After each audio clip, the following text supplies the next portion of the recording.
Tons of GPU news for you today. Let's start out with the latest leaks and rumors on the upcoming GPUs. 4060 Ti box packaging design instructions coming from Nvidia to board partners, at least that seems to be the case. This is on Twitter from Megasize GPU, who has accurately leaked GPU information and boxes in the past. Now, we're seeing, again, where the company would put their own logo. This would be guidance from NVIDIA. And there's nothing on this list of, key features that is mind-blowing or confirms any of the important specs on the graphics cards. However, the fact that this is coming out now does indicate that we should be seeing, the 4060 Ti soon-ish, within a couple of months. But when exactly? Well, that depends on who you ask. WCCF Tech has come out with the headline that the RTX 4060 Ti should be expected along with the RTX 4060 in May. They are also listing the specs that we're expecting on these GPUs, which I'll show in another chart here in just a minute. If you want to get at the rumored performance that they'd be getting at, if you just go off of their raw compute power, which does not always line up directly to gaming performance, the compute power, where you just kind of look at its, FP32 compute, which, anyway, it doesn't do not take this as being a gaming performance graph, but it gives you some indication of how it stacks up versus the rest of the lineup. WCCF Tech is showing the theoretical performance of the 4060 Ti as right around the performance of a 3070 Ti. So, how exciting this is going to be is going to depend a lot, first of all, on how does the actual gaming performance end up, and then where is it priced? Because that's going to be a really big deal. Where is it priced? We also see on this chart where the theoretical performance of the rumored 4070 would fall, putting it right around the performance of an RTX 3080. And again, the price is going to be everything on that one, and we've seen bad news on the rumored pricing. We'll see what ends up actually being the case. And again, the RTX 4070's been heavily rumored to be launching on April 13th. But when are we going to be getting the 4060 and the 4060 Ti? Well, if we go back to Megasize GPU, who I say has leaked things accurately in the past and is the source of our box art here, this is his information on release dates. He's saying the desktop 4060 Ti should be at the end of May, so that seems to line up with what we're hearing from WCCF Tech. By the way, a lot of times WCCF Tech just quotes tweets like this for their sources, but in this particular article, which came out before this tweet from Megasize GPU, they just kind of mentioned they got in additional details, kind of implying their own sources. WCCF Tech does often cite their own sources, probably have someone within the AIB chain or some kind of factory somewhere, that overhears something and lets them know. Anyway, so for Megasize GPU, who does have a pretty good track record as I've followed it, saying 4060 Ti in the end of May, but the 4060 not decided yet. So again, a little bit different here than what we're seeing with 4060 and 4060 Ti, both in May. And that could be that maybe they'll launch them both in May, but maybe they're not sure if the 4060 will be part of that. Maybe they'll hold off on that. Either way, this is new information from Megasize GPU that we could be seeing the 4050 in June.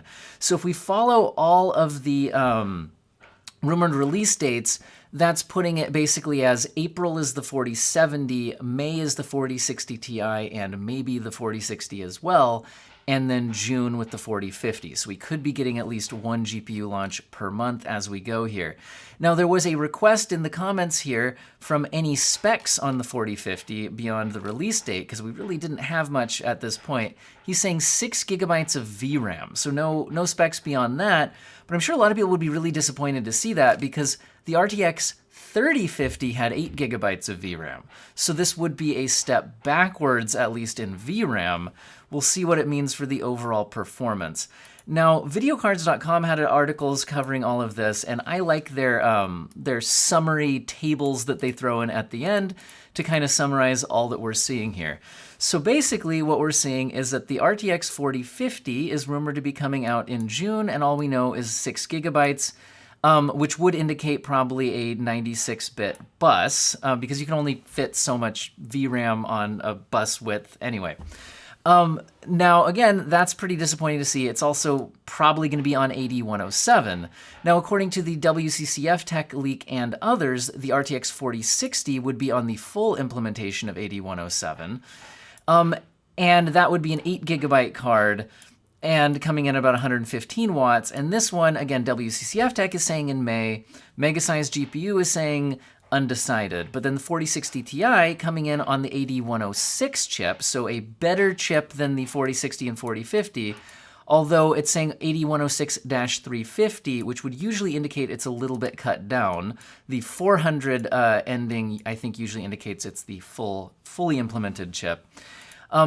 And again, that looks like it's coming out in May, also rumored to be 8GB on a 128-bit bus. Now, 4070 is the one that we're expecting to, looks like they put the wrong date right here. Oh, well.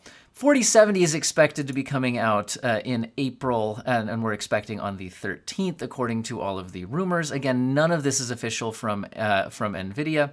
And again, this is rumored to be a 12GB card, similar to the 4070 Ti. And this is on a cut-down version of the AD104, whereas the 4070 Ti got the full implementation of AD104. So again, we'll have to wait and see what actually happens with all of this. Although with the 4070, we're getting even more indication that it is indeed at least a 12GB card, with MSI also having some of the naming schemes of their cards leaked, which include the 12GB at the end. So we're pretty certain that this is happening. Also, again, usually this close to launch, we've seen so many rumors of that April 13th release date that I'm going to be pretty surprised at this point if that one does not end up coming to pass. And again, review embargoes are rumored to be the day before. Now, speaking of upcoming GPUs, how about Intel's next generation with Arc Battlemage? Well, these aren't expected to come out until next year. More details on that in a second, but videocards.com is reporting on a video from Red Gaming Tech on YouTube. And Red Gaming Tech has leaked information in the past, including slides that seem to be from Intel indicating their release schedule, which indicates that Battlemage, which will be their successor to their Arc Alchemist GPUs, the Battlemage ones are rumored to be coming out somewhere in Q1, Q2, Q3 of 2024. And anyway, so the latest rumors here are on the specs of the card. So it's rumored to go up to 64 Xe cores, which would be double what the A770 had, and clock targets around 3 GHz on a 256-bit bus. Question mark on whether that'll be GDDR6X or just GDDR6 memory, and a 48 megabyte L2 cache, and similar die size to an AD103. That's like the RTX 4080. So this would be similar die size to the 4080, although the rumored specs of all this, and again, launch somewhere in Q1 or Q2 of 2024, and they're less certain of big improvements in ray tracing, all of that. Anyway, so according to this article from videocards.com, that the speculation is pointing towards at least RTX 4070 Ti levels of performance, although again, we'll have to see if that comes to pass, because rumors of Intel's Arc Alchemist series were pointing towards 3070 or maybe even a little bit better performance, and then it ended up falling short. But a big part of that seemed to be the software stack, the drivers, things like that being up to par. So with more development time, more time working on drivers, I have hopes that Intel will become more competitive here and maybe actually be competing a tier up. Although my favorite thing about the Intel GPUs right now is their pricing. And if they're more competitive, perhaps they would not be priced so aggressively. So then maybe you gain something and you lose something, but we'll have to see what happens. Speaking of their drivers, they are getting a new driver here on March 29th. Looks like the main thing here is support for Crime Boss. Also, not listing a lot of fixed issues or anything like that. So it looks to be mainly day one game driver support, although Videocards.com is reporting that Intel is releasing its first Arc Pro GPU driver in 4 months. So the Pro series has not had a lot of love on the driver support. I think they've been working probably a lot on getting their gaming drivers up to snuff, but there's a new Pro driver out. Now, let's move on to some other news. How about Steam will stop supporting Windows 7 and Windows 8 next year? As of January 1st of 2024, so I mean next year as in day one of next year, Steam will officially stop supporting Windows 7 and Windows 8 and 8.1 operating systems. Steam Client will no longer run on those versions of Windows. So definitely, yeah, something to consider. Now, they're saying that this is basically forced on them on the fact that they use an embedded version of Google Chrome, which will no longer function on older versions of Windows. And in addition, future versions of Steam will require Windows features and security updates only present in Windows 10 and above. So anyway, you can read all the details there yourself, but basically just be warned if you've been like, every Windows has sucked since Windows 7, I'm not upgrading. Well, if you use Steam, you might kind of need to at this point. Anyway, thought this was interesting. Nvidia says cryptocurrencies add nothing to society, and a better usage of all of that GPU compute power would be AI. Now, this is interesting, coming from the company who, in 2022, as reported here, Nvidia was forced to pay $5.5 million as part of the settlement with the SEC because they did not inform the investors on how mining impacts GPU demand. And according to that SEC filing, Nvidia was aware of cryptocurrency mining driving part of their business and even claimed that Nvidia senior management wanted to go after the crypto mining market, as reported by CNBC. So in other words, Nvidia admits now that cryptocurrency adds nothing to society, but it does add potential revenue to the company. So obviously they're going to seek profits wherever it's available. Now they're more excited by AI because apparently it does more for society, but also generates lots of money for them. So anyway, I mean, they're a company. They're out there to make money. There's nothing crazy surprising there or anything.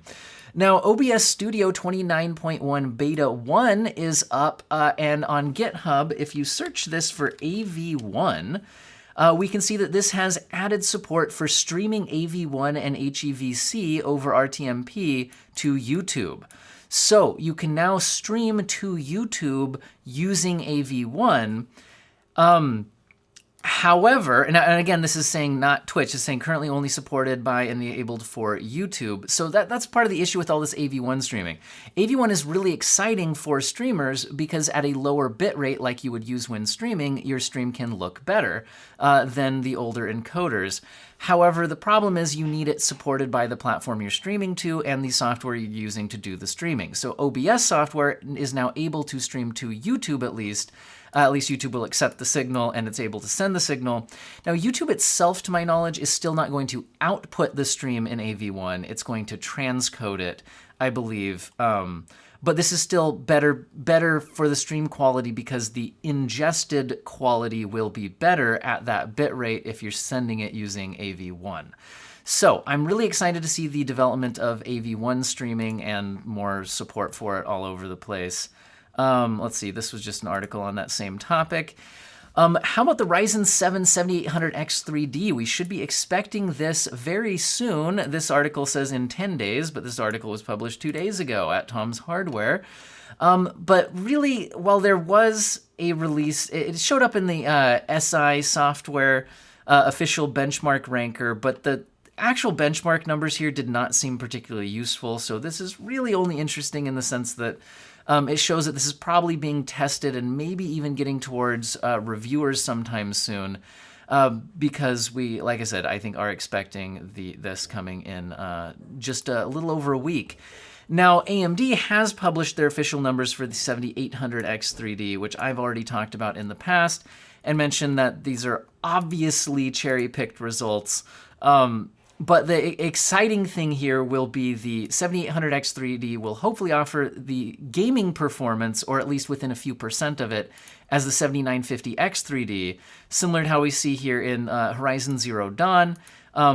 It's showing 24% better than 13900K, whereas in AMD's own slides are showing the 7950X3D, maybe 27% better than 13900K, so maybe a 3% difference in that one game. overall, we're expecting it to perform about the same as the 7950 X3D, but coming in at a much lower price point. So it would be a lot more exciting for gamers who don't need the extra non-cache cores for gaming. Now, I will mention along these lines that the 7900, not 50 X3D, which in my opinion is kind of the weirdest one because you only get 6 of the Vcache cores rather than 8. And it still was pretty expensive. Well, speaking of the price, we are seeing it at least with a $20 off promo at Newegg, which is at least a little bit below MSRP now. So I'm hoping we'll start to see prices on this one start to come down, especially as the 7800 X3D comes in. Now, in other motherboard news, as far as motherboards that would support these and other Ryzen 7000 series chips, AMD A620 motherboards are apparently already starting to be listed by retailers for less than $100 US, although they're not actually available to purchase. And videocards.com actually has some pictures, I think, available of some of the first A620 motherboards. So it looks like A620 will be on the way. So these would be cheaper, but also cut down on their feature set. I believe we saw a driver come out that indicated that the A620 series will not support PCIe Gen 5. So that would be the biggest thing. So you'd get, now a lot of people don't need that right now, but in terms of longevity of your system, one of the big advantages to the AM5 platform is that it should support a lot of future CPU upgrades. That's why a lot of people would buy into it. So if you cut down some of the things that you maybe don't need right now, like PCIe Gen 5, it reduces cost right now. But if you're planning on hanging onto the board for a long time, if we see video cards, like right now it doesn't matter, but like if you see video cards like some of the ones we saw in this last generation where they only get like 4 lanes of PCIe, so where they worked perfectly on PCIe Gen 4, but if you're using on a PCIe Gen 3 motherboard with only the 4 lanes, then that's a problem. Could we see a similar thing come out in the future where, you get something that only has 4 lanes of Gen 5? I don't know. I'm just saying that if you're buying it for the long term, that would be one of the trade-offs here. But we'll have to see what happens when we get the reviews out for these things. Now, it looks like DRAM prices have dropped 20% in Q1 and are projected to keep falling in Q2. This is coming from Tom's Hardware. Looks like they're getting the information from TrendForce. And you can see, overall quarter-to-quarter major drops here for DRAM just all over the board and in all the segments. So I think from a consumer perspective, good, that brings prices down. And let's see, in other news, ONDA launches its first GeForce RTX 40 GPU, the RTX 4080 Magic Sword. This is a Chinese company, it looks like, coming out with their first RTX 4080 GPU, as reported by videocards.com over here. Although if it's only available in China, probably not too much information, not too useful to most of my viewers, so let's just move along to DLSS 3 coming out today in Forza Horizon 5, along with NVIDIA's image comparison tool, ICAT, getting support for HEVC and support to look at it and export it functionality. Now, I haven't had a chance to look at DLSS 3 and Forza Horizon 5 yet myself. I'm not sure this is a game that really needs that. Any card capable of running frame generation is probably also capable of just running Forza Horizon 5 at pretty high frame rates and settings already. The game's not incredibly demanding. Also, I wasn't a huge fan of the DLSS 2 image quality in this game. I felt it looked kind of smeared and over-sharpened with too much ghosting. That was my personal opinion. Maybe yours differs, but again, also I felt like the game just runs well enough without upscaling. Now, DLSS 3 frame generation isn't upscaling, so it has its own image quality issues, which I'd be interested to look at in this game. Don't know if I'll have time to do a video on it or not. But anyway, let's move on. How about Diablo IV maybe becoming the second PC game to support Microsoft's DirectStorage API to lower load times? Now, this is not a confirmed thing. It just looks like data miners on Reddit are pulling up files that look like they could be related to DirectStorage within the game. Now, this would be interesting because so far the only game to actually launch with DirectStorage support is Forspoken, so this could possibly be the second game that we would actually see that in, which would at least be interesting. And the last thing I'll leave you guys with today is that apparently Newegg incorporates ChatGPT into its PC builder and online shopping experience for customer peace of mind. It's unclear exactly how it's being integrated. There's a bit of a quote here from the company. "We're always evaluating our e-commerce technology to ensure we're providing the best customer experience. Through testing, we've proven that ChatGPT has a practical use for Newegg based on the added quality and efficiency it creates. We deployed ChatGPT to improve content both on-site and off-site to help customers find what they want and elevate their experience. AI doesn't replace employees, but it adds resources to employees." Anyway, I don't know. So it looks like it might end up helping them write stuff for their site and maybe be used in their chat or something. I don't know. I hope all of you guys... here's the bullet points on how it will be used, I guess. Sorry. Yeah. I hope all of you guys have an excellent day. I'm going to go eat some breakfast. I'm hungry.